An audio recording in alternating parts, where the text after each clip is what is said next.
আসসালামু আলাইকুম, সবাই কেমন আছেন? আজকে আপনাদের জন্য নতুন একটি রেসিপি নিয়ে আসলাম আবারও।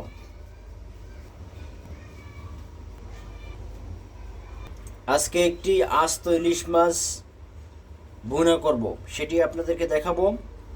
সাথেই থাকুন, পুরো ভিডিওটি দেখুন।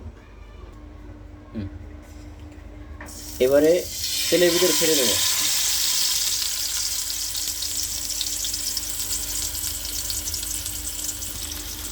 দেখতে পাচ্ছেন আস্ত ইলিশ মাছ আজকে ভুনা করব, সাথেই থাকুন। প্রথমে সব মশলা মাখিয়ে নিয়েছি, পরিমাণ মতন তেল দিয়ে নিয়েছি এবং তেলের ভিতরে ইলিশ মাছটা ছেড়ে দেওয়া হয়েছে। দেখতে পাচ্ছেন ইলিশ মাছের ভিতরেও কিন্তু মশলা ঢুকিয়ে দেওয়া হয়েছে ভালোভাবে।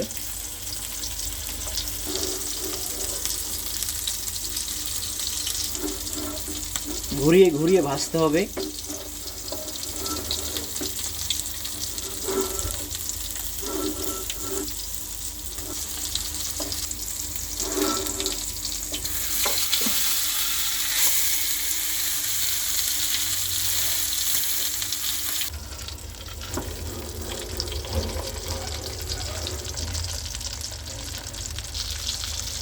ভাজা শেষ পর্যায়ে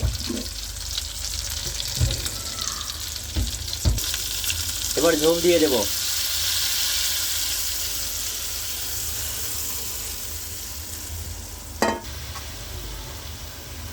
ঝোল দিয়ে এবার পাওয়ারফুলে জাল দিতে হবে, এবার ঢেকে দিতে হবে। ঢাকনা তুলে দেখলাম কি অবস্থা।